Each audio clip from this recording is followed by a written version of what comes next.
Mon nom est honte. Mon mandat est de te faire sentir infiniment fautif et qu'il y a quelque chose de mal avec toi, de mauvais, de défectueux. Il y a personne au monde qui est défectueux comme toi. Tu es différent. Tu es endommagé. Personne ne va jamais te comprendre.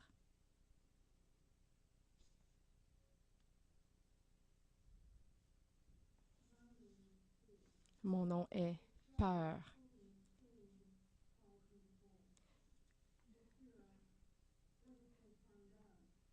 La peur.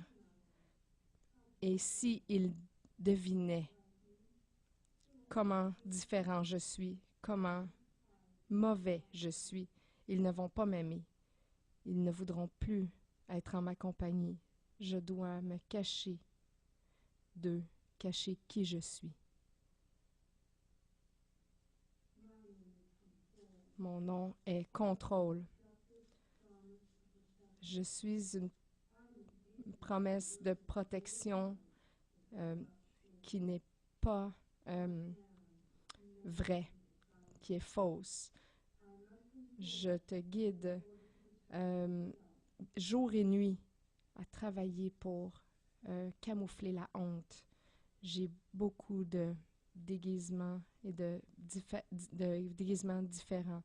Je dois contrôler pour protéger le moi.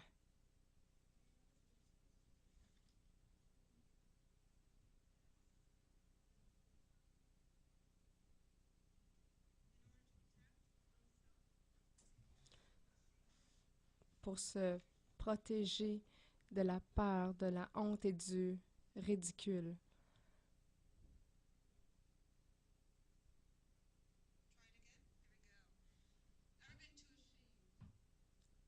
Avez-vous déjà eu trop honte pour confesser des choses qui vous sont arrivées?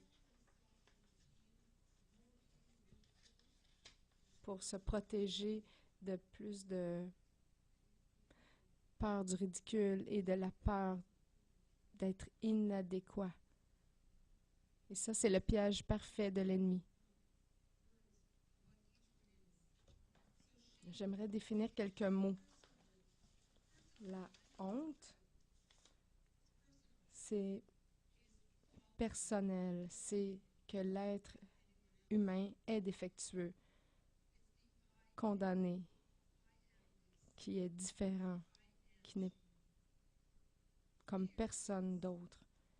La crainte, c'est qu'est-ce qui se passe si d'autres personnes s'en rendent compte que je suis différent. Et le contrôle, c'est de toutes les manières que les façons dont je m'assure que cette situation ne se produise pas.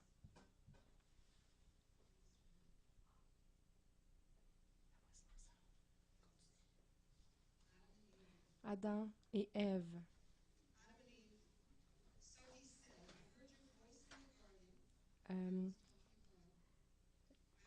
J'ai entendu, Adam dit, j'ai entendu ta voix dans le jardin et j'ai eu peur parce que j'étais nue et je me suis cachée. C'est Genèse 3, 10 qui nous donne cette version. Alors, j'avais la crainte, j'étais nue et je me suis cachée. Alors, comment est-ce que on voit comment le cycle de honte, crainte et contrôle s'est produit dès le début dans le Jardin d'Éden. C'est comme si on disait Dieu n'a pas les bonnes réponses et je vais les trouver par moi-même.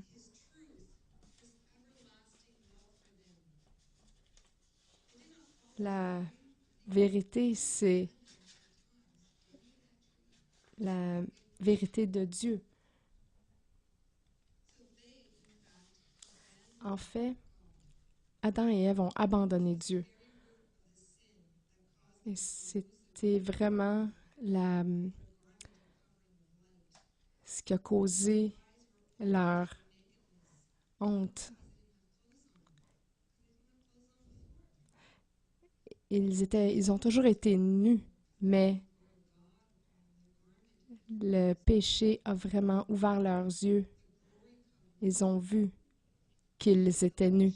Ils ont perdu la couverture, le revêtement de gloire qui les couvrait.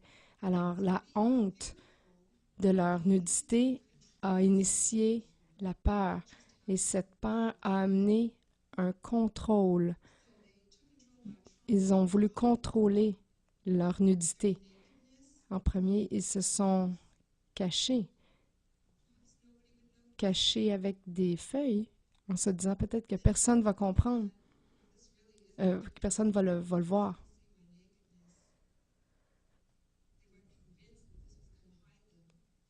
Alors, n'étant pas convaincus que les feuilles allaient les couvrir suffisamment, ils se sont cachés dans les arbustes, dans les buissons. Ils ont fait à leur manière et ils se sont cachés complètement de Dieu. Ils ont contrôlé leur situation pour éviter que la honte ne soit exposée. Ils l'ont fait de leur propre sagesse, de leur manière, de leur propre force. Parce que se tourner vers Dieu, c'était d'admettre leur honte et leur erreur. Alors, ils ont fait de l'autoprotection pour faire tout ce qu'il fallait pour éviter la douleur d'être honteux. Le mandat de l'autoprotection, c'est éviter que la honte ne soit exposée à tout prix. Alors, ils ont joué le jeu de blâmer l'autre. Adam a dit, c'est ta faute à Dieu de m'avoir donné cette femme-là. C'est à cause de cette femme que j'ai péché. Avez-vous déjà joué au jeu de blâmer autrui? Moi, je sais que je l'ai déjà fait. Alors, le catalyseur de ce piège parfait-là, c'était justement de blâmer l'autre.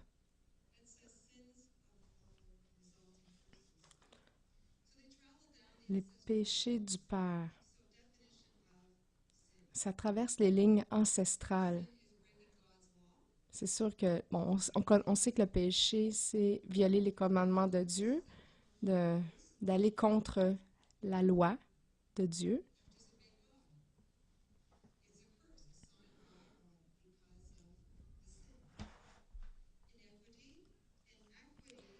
L'iniquité et l'équité sont pas exactement la même chose que le péché. L'iniquité, c'est une pression d'aller vers le péché, de faire la même chose que nos ancêtres. Exemple, on a déjà entendu ça, s'il y a un alcoolique dans la famille, alors quelqu'un qui naît dans une famille d'alcooliques a une pression pour aller vers cet comportement. Alors, les habitudes qu'on a héritées de nos familles, de nos ancêtres, nous font souvent tomber dans le même sillon, le même pattern. Alors, on va recevoir la même malédiction. On passe aussi ces mêmes attitudes à nos enfants. Une malédiction, c'est une tendance à trébucher et à faire avoir un échec. Kenneth Copeland a dit ça. Alors, la bonne nouvelle, c'est que Dieu nous a sauvés de cette situation-là. Dans Galates 3:13. Attendez juste un instant. Avant, j'aimerais vous lire Exode 25. Tu ne te prosterneras pas devant de telles idoles, et tu ne leur rendras pas de culte, car moi, l'Éternel, ton Dieu, je suis un Dieu qui ne tolère aucun rival. Je punis les fils pour la faute de leur père, jusqu'à la 3e, voire la 4e génération de ceux qui me haïssent.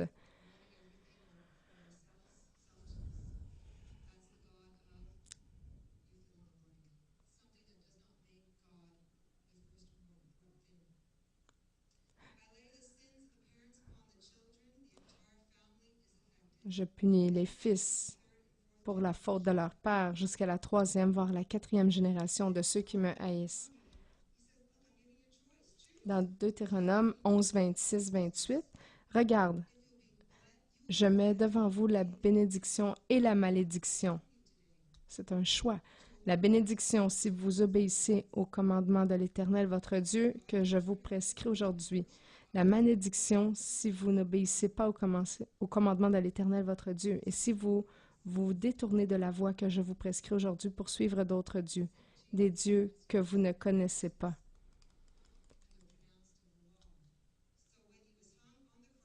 Lorsque Jésus a été pendu à la croix et qu'il a pris les péchés sur lui, on voit dans Galates 3:13, le Christ nous a libérés de la malédiction que la loi faisait peser sur nous en prenant la malédiction sur lui à notre place. En effet, il est écrit « Maudit est quiconque est pendu au gibet ». Alors, nous devons prendre cette vérité pour nous. J'aimerais maintenant parler des croyances qui ne sont pas de Dieu, les croyances impies.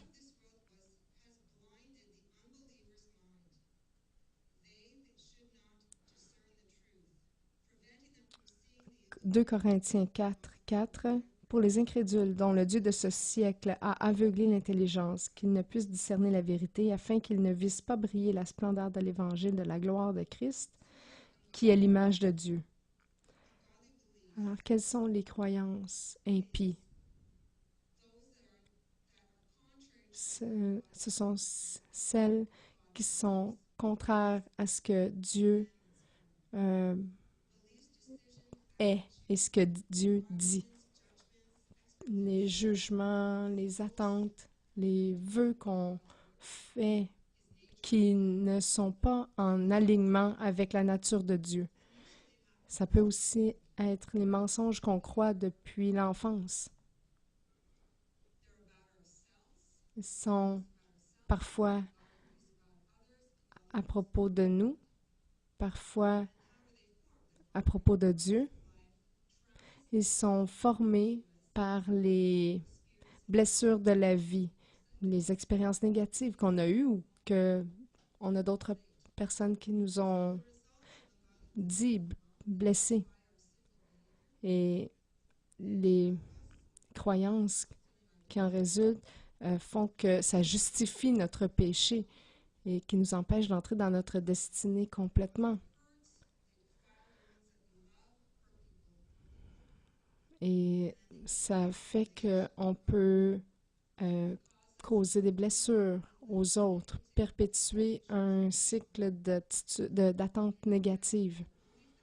Et ça endommage notre relation avec Dieu.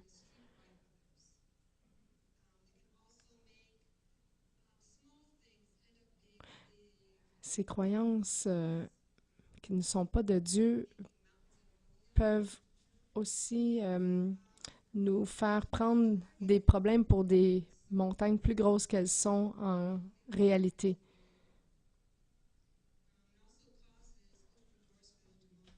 Et ça ouvre aussi la porte aux influences démoniaques parce qu'on ouvre la porte à ces mensonges. On a des attentes qui viennent de ces croyances fausses et elles affectent et en fait guident notre comportement. Nos actions disent vraiment ce à quoi on croit au fond de nous.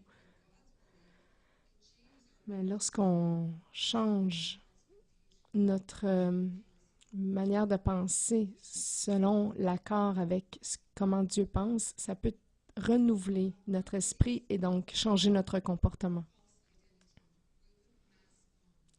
Une fausse identité, ça peut nous donner plusieurs masques.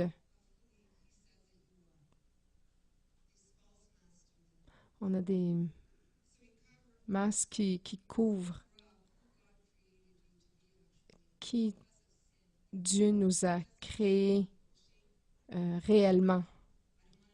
Si on a un masque de honte, peur et contrôle,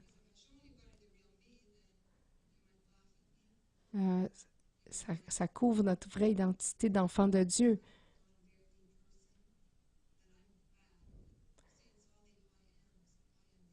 Ce masque de la honte couvre ma honte, la honte de comment défectueux je crois être.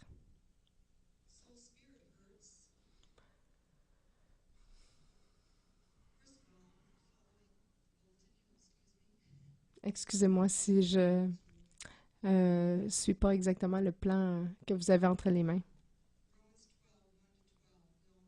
Dans Romains 12, 1 à 2.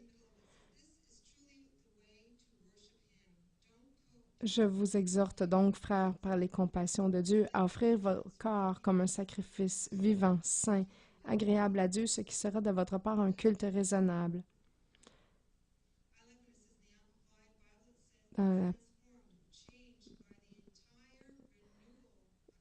Ne vous conformez pas au siècle présent, mais soyez transformés par le renouvellement complet de l'intelligence, afin que vous discerniez quelle est la volonté de Dieu, ce qui est bon, agréable et parfait.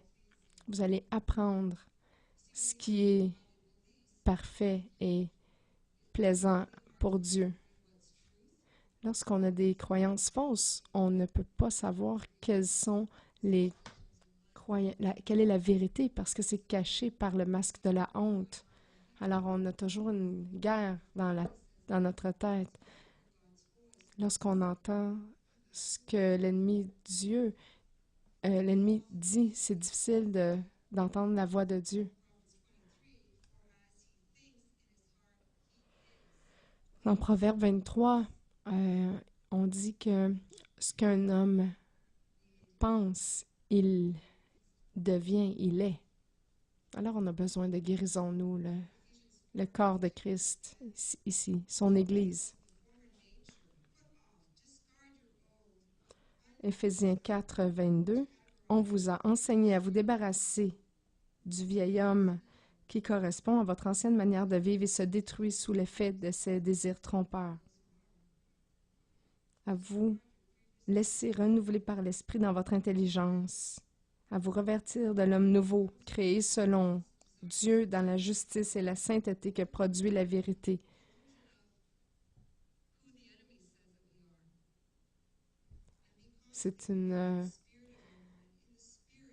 Ça nous aide à être renouvelés dans l'esprit et à combattre la voie de l'ennemi.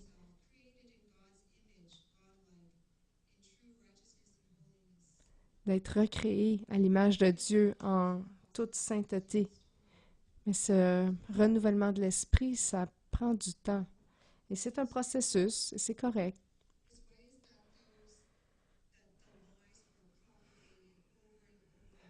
Les blessures internes sont révélées à l'extérieur. Jésus est venu afin de guérir les cœurs brisés. Ça part des blessures. Jésus est venu pour guérir ça, pour réclamer la liberté aux captifs.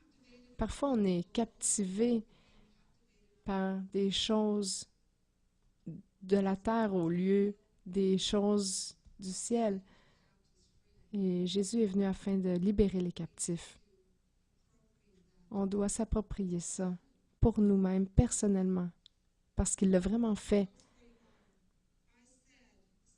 Dans Psaume 41, David parle ici. Je dis, Éternel, aie pitié de moi, guéris mon âme, car j'ai péché contre toi. Il y a vraiment une guérison de l'âme qui doit prendre place. Seigneur, sois gracieux. Guéris mon intérieur, car j'ai péché contre toi.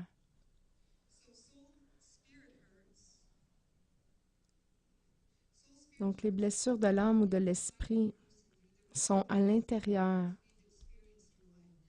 sont des blessures qu'on a expérimentées dans notre vie. Et on en a tous. Je ne crois pas qu'il y a personne qui a jamais été blessé. Ce sont des blessures qui sont transportées à l'intérieur de quelqu'un et c'est pas physique, on ne peut pas les voir. Vous n'êtes pas dans ma tête. Vous ne savez pas les choses qui sont arrivées qui m'ont blessé. Vous ne pouvez pas voir la guerre qui prend place entre mes deux oreilles.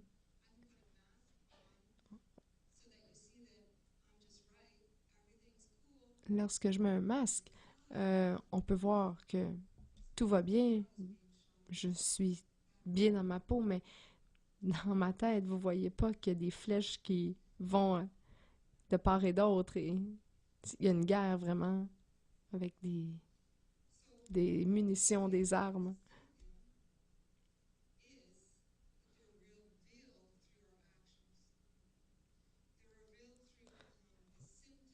Donc, cette guerre interne va être visible à travers les pensées et les actions.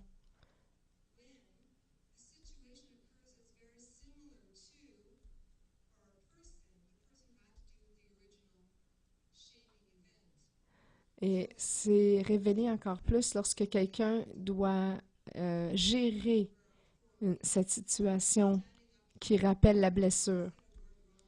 Exemple, si je suis ici puis je dis un mot de travers, il y a quelqu'un qui va me crier après, qui va me dire « Tu es stupide ».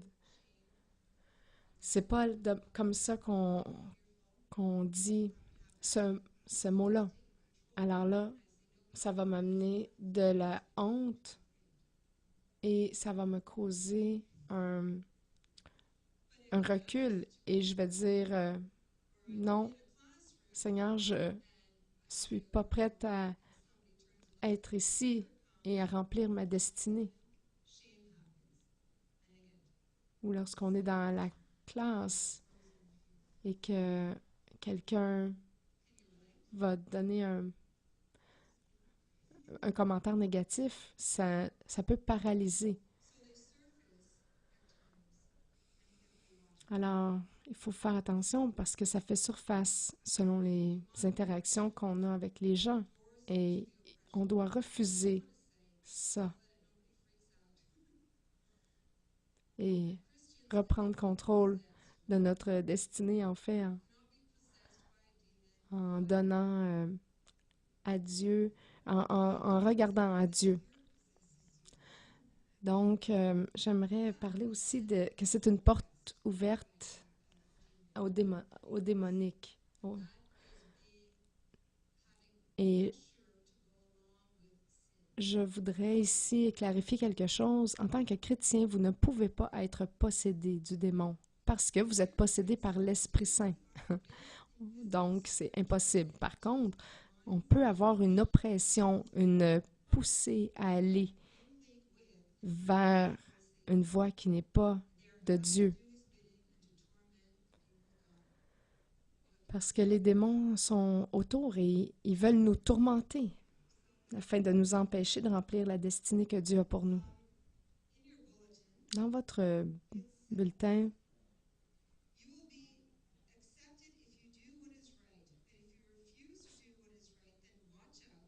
on dit dans 1 Pierre 5, verset 8, Certainement, si tu agis bien, tu relèveras ton visage. Et si tu agis mal, le péché se couche à la porte et ses désirs se portent vers toi. Mais toi, tu domines sur lui. Pardon, c'était dans Genèse 4, 7. Et maintenant, 1 Pierre 5, 8. Soyez sobres, modérés, équilibrés, veillez.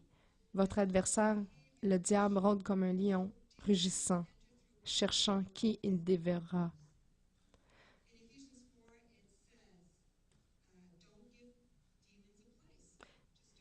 Il ne faut pas donner de porte ouverte aux démons parce qu'ils vont prendre leur place. Quand on dit de ne pas ouvrir la porte aux démons, c'est de ne pas leur laisser de terrain inhabité.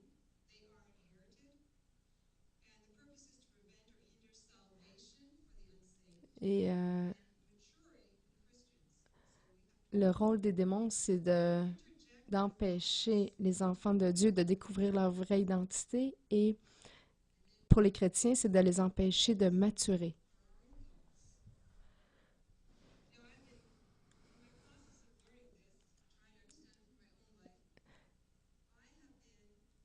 Dans le processus de comprendre ça, j'ai vérifié mon pattern de pensée personnel à moi.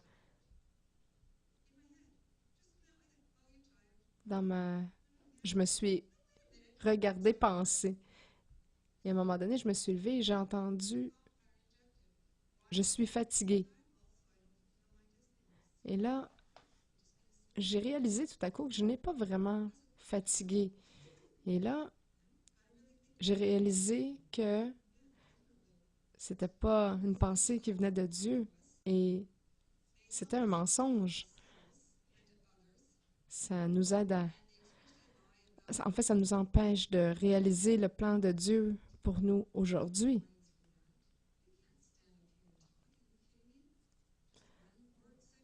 Et ça nous fait mentir à nous-mêmes et donc aux autres.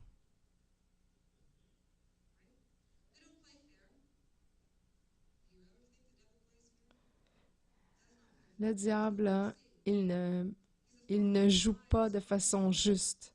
C'est le père du mensonge et c'est pas pour rien. Il ment. C'est porte ouverte. L'oppression est manifestée, par exemple, par la colère ou l'amertume. Et on doit trouver la cause de de ces émotions négatives.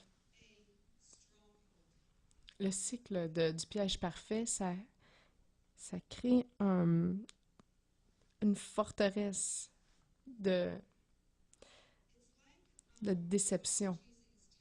C'est comme un chien qui chasse sa queue.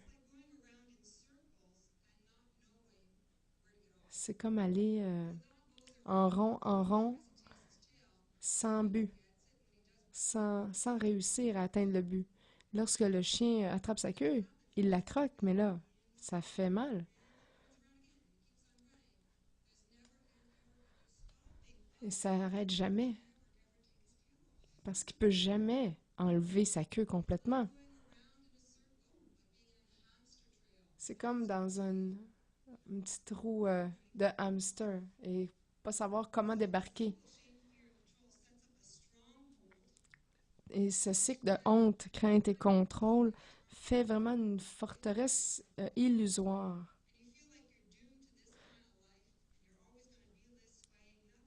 On pense que on est condamné à vivre toujours comme ça et qu'il n'y a rien qui peut changer.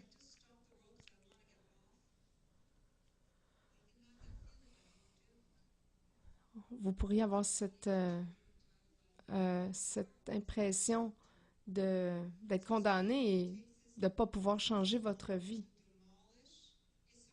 Cette forteresse illusoire-là peut prendre du temps à être démolie.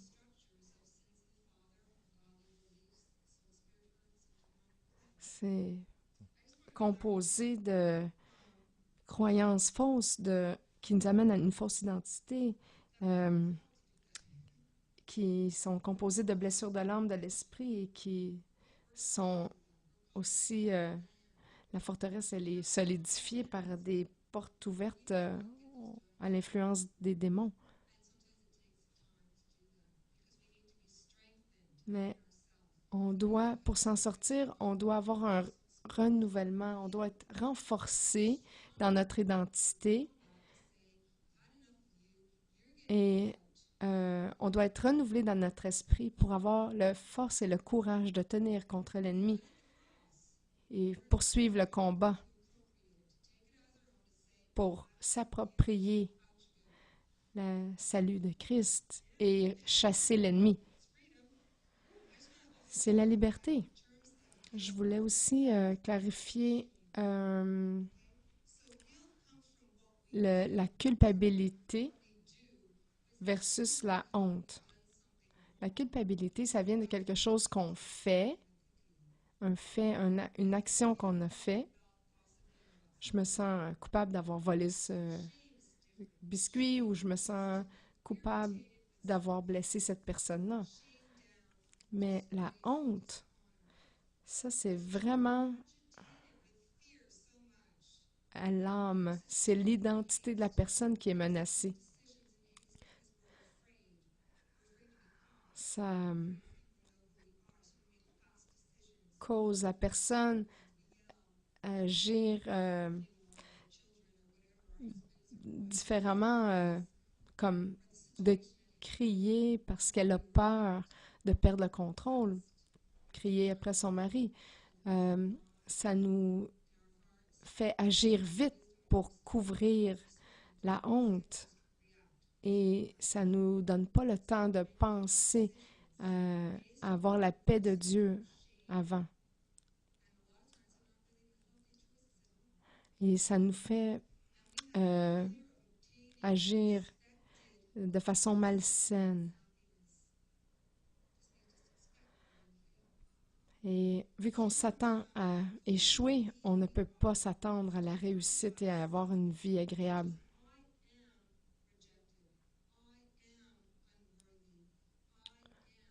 Je n'ai pas de valeur. Je ne suis pas pur.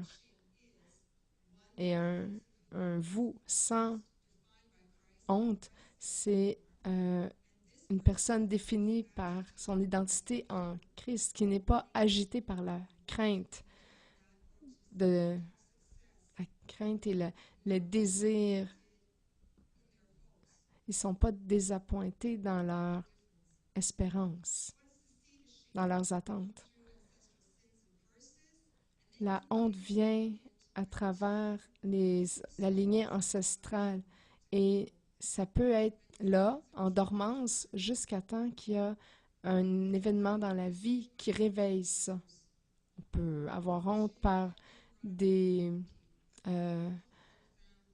figures d'autorité, par un parent qui a alcoolisme ou drogue.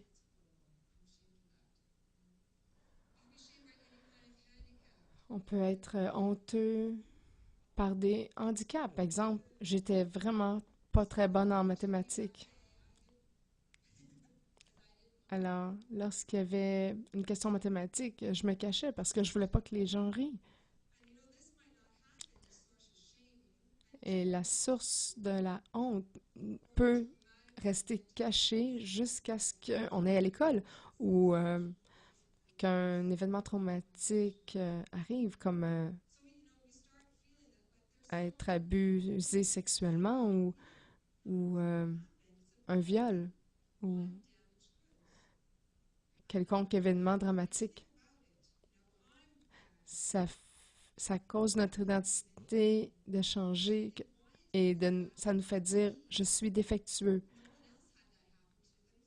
Il n'y a personne à qui c'est arrivé, alors il n'y a personne qui va comprendre comment je me sens. Les gens qui ont été abusés, comme les enfants, ils ne veulent pas le dire à personne. Parce qu'ils doivent le dire à quelqu'un, ils doivent admettre ce qui est arrivé et ils vont ressentir cette honte encore. C'est la honte qui nous empêche de le dire. Les croyances fausses qui viennent avec la honte nous empêchent de vivre notre destinée parce que notre pattern de pensée et nos actions restent dans cette honte. Et c'est ce que le diable veut. Il veut qu'on reste focusé sur nous et non pas sur les autres et sur ce que Dieu veut pour nous. Sa stratégie à l'ennemi, c'est vraiment de nous dérailler de notre destinée. Parce que si on trouve qui nous sommes vraiment et la puissance qui est à l'intérieur de nous, qui vient de Dieu, on vivrait dans un monde différent. Et le diable aurait vraiment peur. Ce serait à son tour d'avoir peur. Il serait dans le trouble. La peur nous garde dans un mode d'autoprotection pour couvrir la honte.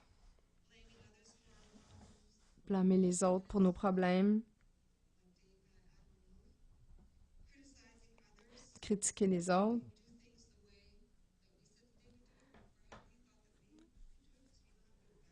On sait, nous, comment faire les choses mieux que les autres. Alors, ils devraient nous écouter. Alors, ça nous donne une attitude amère et contrôlante. La force d'une structure est toujours dépendante de l'étendue des péchés du Père et des malédictions qui en résultent, les péchés personnels, les autres péchés, les croyances et les fausses croyances et les blessures. Les mensonges qui aident à former le cycle de honte, crainte, contrôle. Alors, l'autoprotection nous fait blâmer les autres. C'est toujours à propos des autres et jamais à propos de nous. Il y a aussi de la victimisation. On dit, il n'y a jamais rien de bon qui m'arrive. Et on est toujours en train de dire, ah, ça va jamais changer. On est pessimiste ou on s'excuse toujours. Ah, je m'excuse, je m'excuse, je m'excuse. Je m'excuse d'être dans la même pièce que toi et de respirer le même air que toi. Je suis désolée d'exister.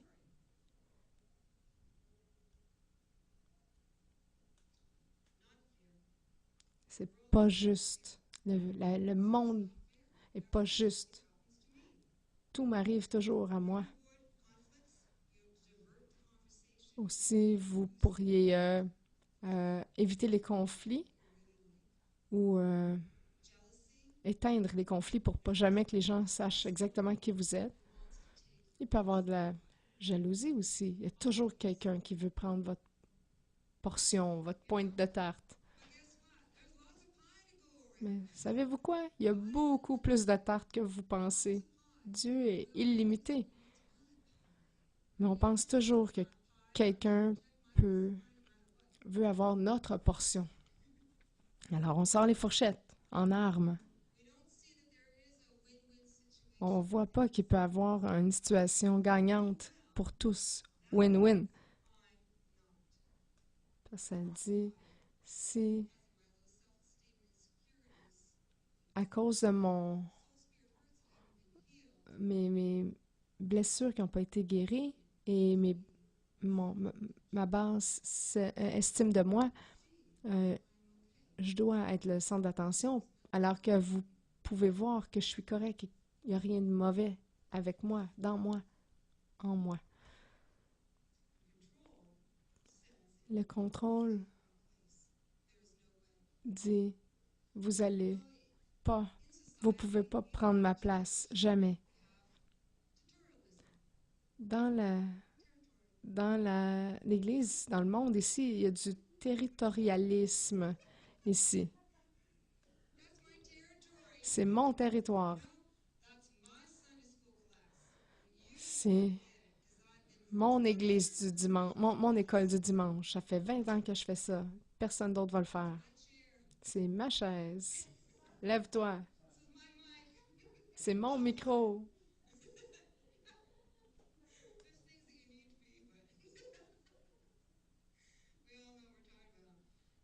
On sait tous de quoi on parle. Alors, l'orgueil couvre la honte.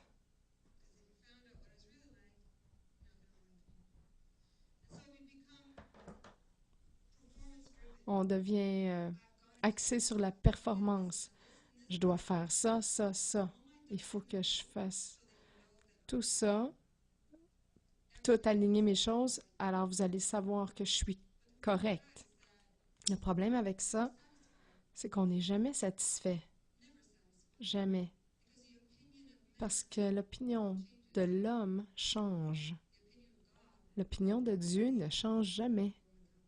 Et moi, je choisis celle-là. Le perfectionnisme, être au-dessus de tout soupçon et de toute critique, c'est parce que je dois prouver ma valeur. Tout doit être parfait, alors vous ne pouvez pas me critiquer. Parce que si vous me critiquez, j'ai de la honte. Mes croyances fausses viennent dans le chemin et je ne veux pas en avoir. Et le contrôle.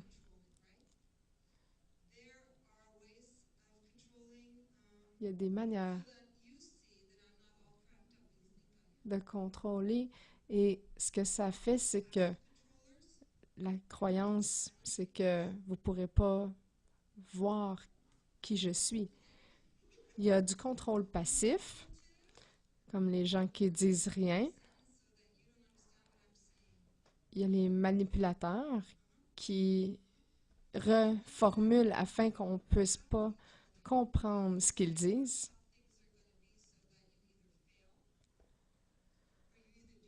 Vous allez soit échouer ou faire exactement ce que je veux. C'est rempli de vengeance.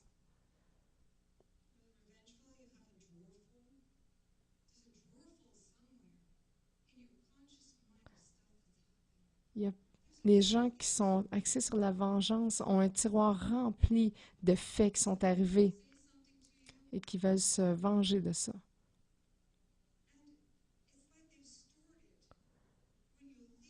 Et ils ont rangé ça profondément. Et lorsque vous vous en attendez le moins, c'est là qu'ils ressortent l'événement. Et là, ils vont s'en servir pour attaquer quelqu'un. Mais il faut apprendre à le vider. Pas, pas garder les offenses et les garder en storage. Il y a des gens qui sont très, très contrôlants de façon évidente. Ils sont méchants. Il y a des gens qui aiment contrôler comment un événement va se passer. Qui va s'asseoir à côté de où, dans un party ou une conférence. Comment elle va se passer exactement. Qu'est-ce que les gens vont dire. Et lorsqu'il y a un événement, même vous planifiez votre journée ordinaire, lorsque ça ne va pas de la manière que vous voudriez, c'est un mauvais jour. Et tout le monde le sait. Et tout le monde paye pour ce mauvais jour aussi. À cause des attentes fausses qui ont été mises en place par des croyances fausses. C'est tout un plan, un setup qui se passe à l'intérieur de nous, mais qui se répercute dans nos actions.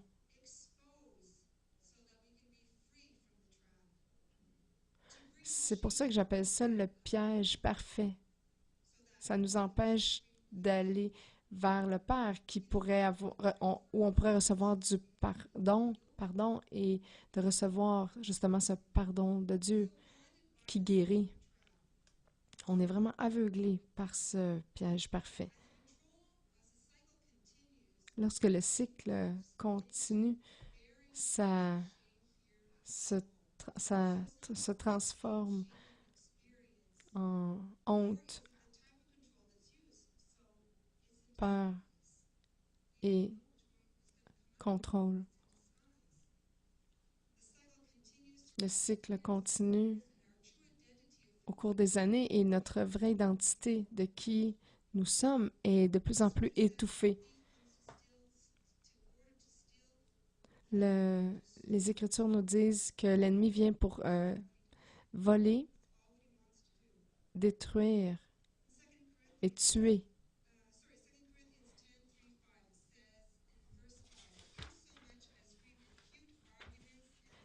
Dans 2 Corinthiens 4, 1, c'est pourquoi, ayant ce ministère selon la miséricorde qui nous a été faite, nous ne perdons pas courage. Nous rejetons les choses honteuses qui se font en secret. Nous n'avons point de conduite astucieuse et nous n'altérons point la parole de Dieu.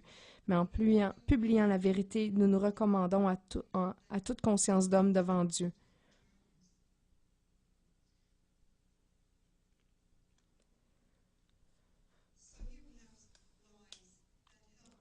On a un exemple ici à l'écran des mensonges qui aident à faire ce cycle de honte, peur et contrôle.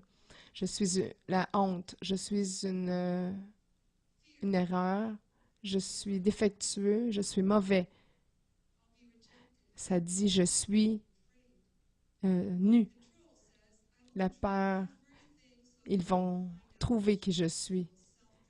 Ils vont me mentir, ils vont me rejeter. J'ai peur. Et le contrôle, ça dit je contrôle tout et je me cache. Alors, je voudrais vous parler un petit peu de mon histoire à moi. Je voudrais vous partager comment la vie a été pour moi et comment j'ai été capable de capturer ce cycle dans ma vie. Alors, est-ce que je peux vous partager un peu de moi?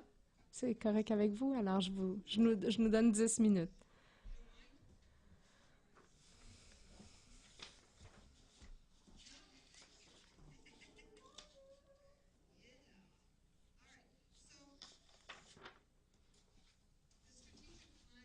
Le plan stratégique de Satan, c'est de créer des blessures de l'âme et de l'esprit qui va valider des croyances fausses et qui va régénérer des expressions, des événements qui vont renforcer le pattern.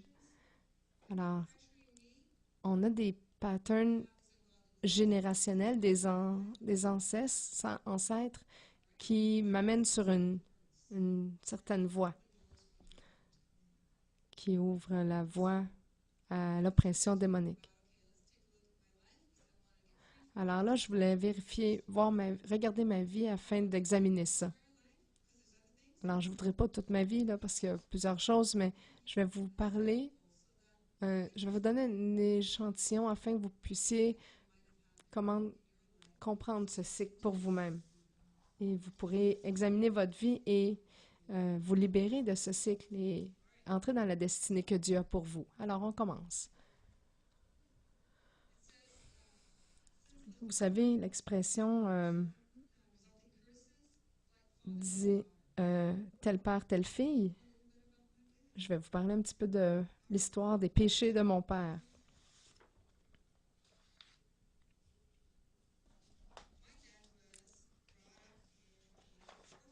Mon père a été orphelin à un âge très jeune,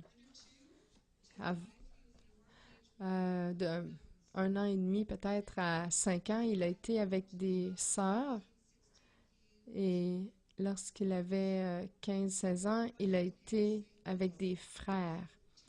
C'était pas une place sécuritaire. Il était avec 2000 garçons. C'était très ardu, très difficile. Alors, il a eu à grandir en se défendant contre les jeunes garçons et ses parents sont jamais venus le voir, même s'ils étaient encore en vie. Donc, il s'est senti rejeté. Alors, il a été blessé de plusieurs manières. Alors, il y a une tendance au perfectionnisme et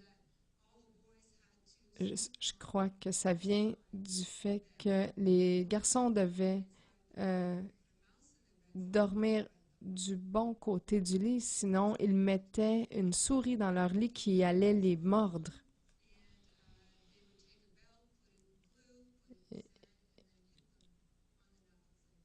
Ils pouvaient le frapper,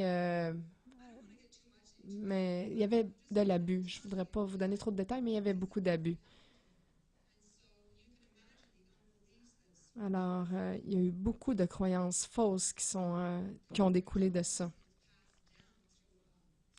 Alors, il y a eu des conséquences qui sont passées dans ma vie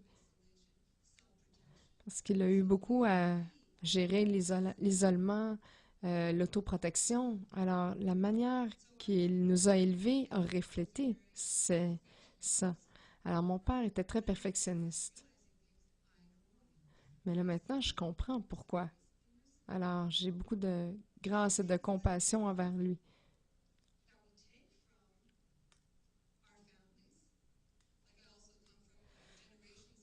Alors, je viens aussi d'une génération d'artisans, d'inventeurs, de créateurs. Donc, on garde ces bonnes influences-là aussi. Mais il y a des choses qu'on veut se débarrasser. Il ne faut pas tout jeter. Alors, c'était une maison qui est perfectionniste, qui était axée sur la performance, où il n'y avait pas de nuance de gris, c'était tout blanc ou noir. Et mon père aime beaucoup la famille, il encourage la famille. Et ça, je l'ai reçu et je le garde. En deuxième année, parfois, ça commence la honte lorsqu'on va à l'école. Alors moi, en deuxième année, j'avais déjà la croyance que je suis pas correcte parce que je suis pas assez pour mon père.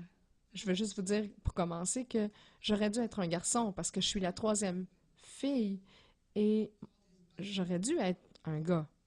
Même mon père m'appelait son buddy, son ami. Il m'a même montré comment patiner comme un garçon. Alors, vous voyez le pattern, je suis pas correcte parce que je suis une fille, je peux rien faire de correct. Alors, j'ai tout ça qui me forme, qui me tisse.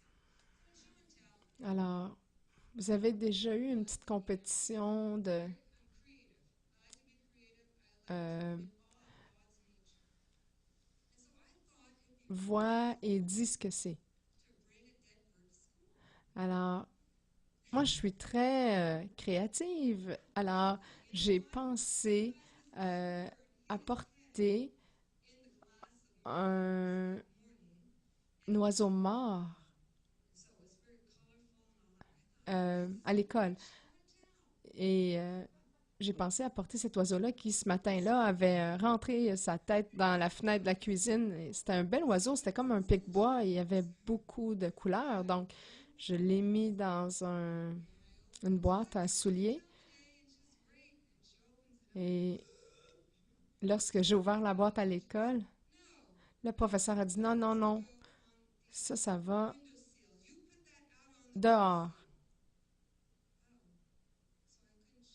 Alors, j'ai pas pu montrer mon objet. Je me suis sentie rejetée. C'était une perception. Elle essayait seulement de garder la classe saine. Et maintenant, je le comprends. Mais je me suis sentie rejetée. Et j'ai senti que mon apport n'était pas assez bon. pour partager avec les autres. Donc, j'ai pas pu exprimer ma pensée,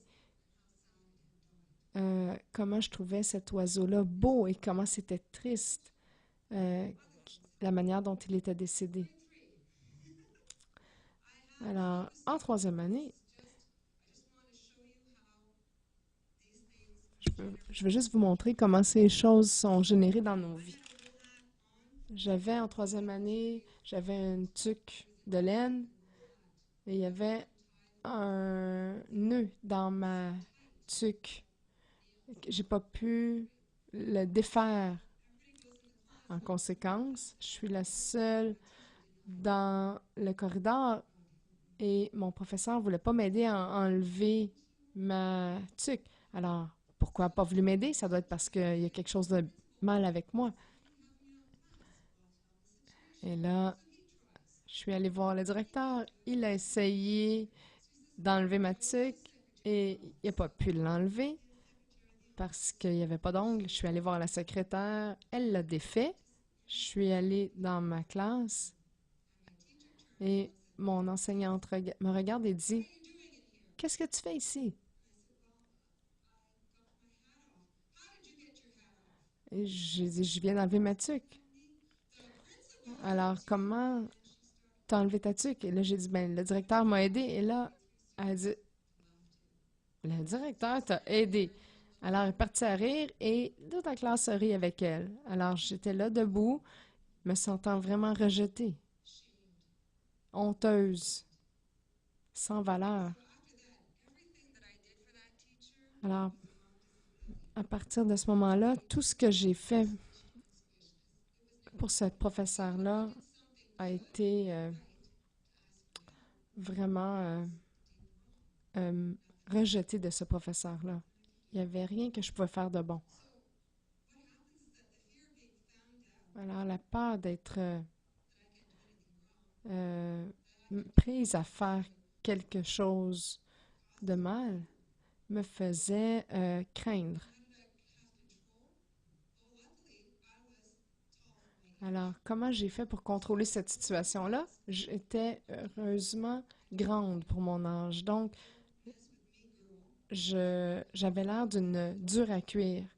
Je me cachais je me cachais derrière un masque de dureté. Dans ma posture, achalez-moi pas parce que vous allez y goûter. Une autre manière que j'ai développé ce contrôle, je me bloquais. J'étais tellement préoccupée à contrôler mon masque que je ne pouvais pas comprendre ce que les gens me disaient. Et j'ai même développé une réaction nerveuse qui me faisait me faire du mal.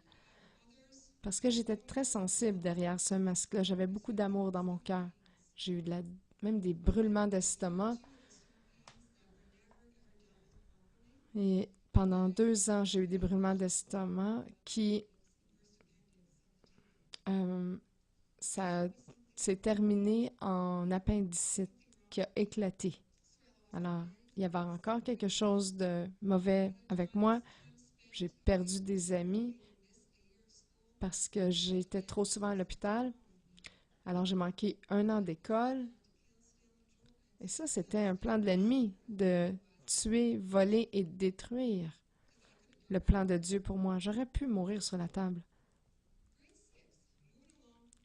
Alors, je bouge assez vite maintenant. Je vais en 6e année. Je saute en 6e année. J'avais un sourcil. Vous êtes en 6e année et vous avez un sourcil tellement que vous avez du poil. Et là, ma mère dit, maintenant, je vais enlever tes poils dans le milieu pour faire 2 sourcils. Alors, j'arrive à l'école et là, le professeur me regarde. J'arrive à l'école le premier jour. Et là, devant tout le monde, elle dit, « Hey, comment ça, t'as plus de sourcils? » Elle a dit, est-ce que tu t'épiles les sourcils? Et j'ai dit oui. Et là, elle pointe quelqu'un d'autre et elle dit, est-ce que tu épiles tes sourcils, toi? Et elle pointe un autre ami et dit, est-ce que toi, tu épiles tes sourcils? Alors là, voilà encore ma différence exposée. Alors, encore une fois, je suis honteuse d'être différente. Il y a quelque chose de mauvais, défectueux avec moi. Une autre manière que j'ai commencé à contrôler, j'ai commencé à utiliser de l'alcool et des drogues assez jeune. Et les garçons sont venus plus intéressants. Alors, je peux devenir intéressante et avoir de la valeur parce que là, les garçons me regardent. Alors, au secondaire, j'ai choisi les cours d'art dramatique parce que je pouvais exprimer qui j'étais. Et même si j'avais 12 ans, ma vie avait déjà commencé à piquer du nez. Alors, je savais que je devais faire quelque chose pour sortir de ce cycle de honte. Donc, en art dramatique, je pouvais devenir bonne. Donc, c'était une performance. Alors, ça satisfaisait mon besoin de perfectionnisme et de contrôle. Et au lieu que les gens riaient de moi, ils m'applaudissaient. L'acclamation des hommes. Et ça a bâti un sentiment de fausse sécurité. Alors, la vie continue. Il y a plus d'insécurité, plus d'incertitude et ça devient épuisant à un certain moment. Alors, je suis devenue honteuse, même à l'avance. Il n'y a rien qui m'allait, rien qui fonctionnait pour moi. J'avais une pensée pessimiste. Ça ne marchera jamais. Je ne serais jamais assez bonne, alors j'essayais plus rien. J'essayais de tenir les choses en place ensemble.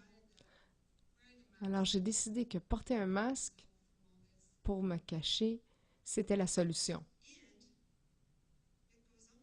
Et ça demande beaucoup d'énergie, mais ça a continué. Je pourrais vous dire que ce qui a commencé à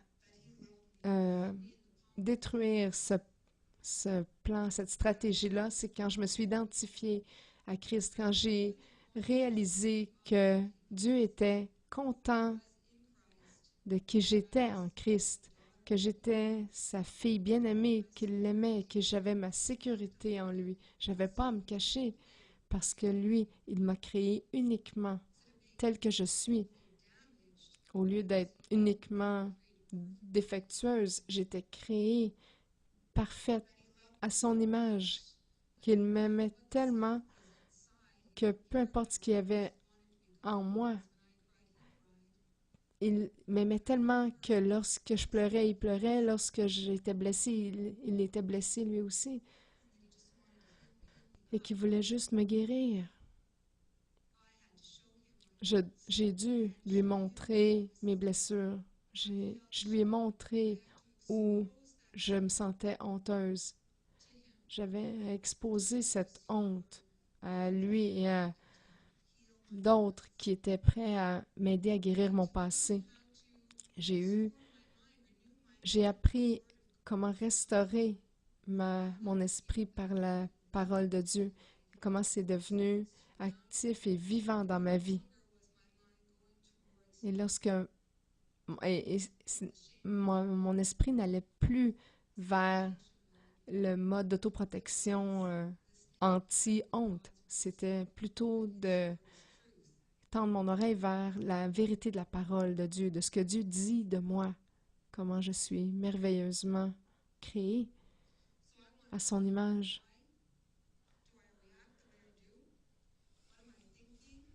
Pourquoi je réagis comme ça? Qu'est-ce que je pense? Je voulais savoir qui j'étais vraiment, parce que je savais que c'était pas vrai ce que je croyais.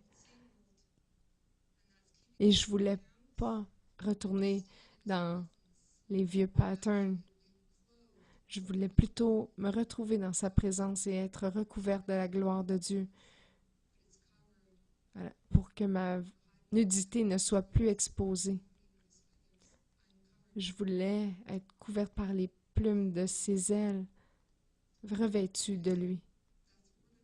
Et la prochaine semaine, c'est ce qu'on va parler, d'être revêtu de Christ, comment se revêtir de Christ et de ne pas retomber dans des vieux patterns, comment revenir à la vie pour pousser et faire l'effort d'aller vers le prix, comme dit Paul.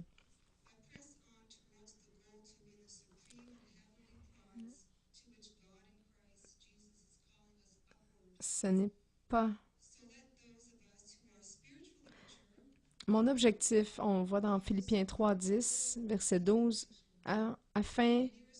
mon objectif est de connaître Christ, que je puisse devenir progressivement plus profondément et intimement familier avec lui, percevoir et reconnaître et comprendre les merveilles de sa personne plus fortement et plus clairement, et la puissance de sa résurrection qu'il exerce sur les croyants et la communion de ses souffrances, en devenant conforme en esprit, dans son image même, à lui, dans sa mort.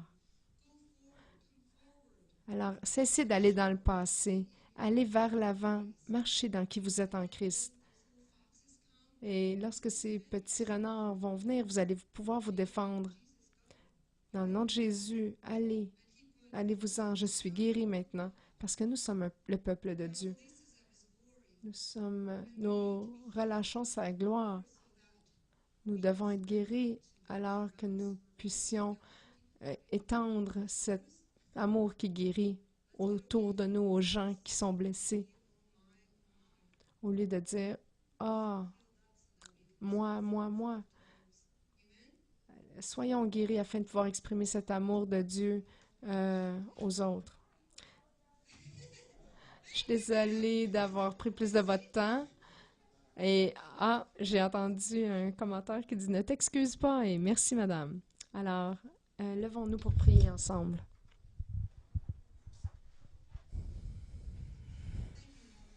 Merci, Père Céleste. Merci que ta parole est vérité. Père, je demande maintenant que ton Esprit Saint vienne descendre et faire ce ministère à ton peuple, qu'il brasse les choses et nous fasse comprendre les expériences qui ont apporté de la honte. Père, mets ta main ton bras autour d'eux. Encourage-les à venir dans ta lumière pour que tu puisses les guérir.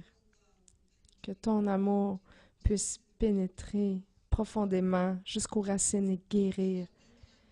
Afin que nous puissions être le peuple que tu veux que nous soyons. Père, vêtis-nous de ta gloire. Aide-nous à expérimenter ta présence dans nos vies. Aide-nous à avoir une expérience face à face avec toi. Que notre visage reflète ta lumière, la lumière de ta gloire sur ce monde. Dans le nom de Jésus. Alléluia. Alors, cette semaine, prenez un peu de temps pour penser à ce que vous pensez. Pensez pourquoi vous réagissez de la manière que vous réagissez. C'est maintenant le temps de mettre vos bottes d'armée, d'aller dans la terre promise et de repousser ceux qui ne devraient pas s'y trouver pour qu'on puisse profiter de la terre promise et amener les autres avec nous, y amener les autres avec nous.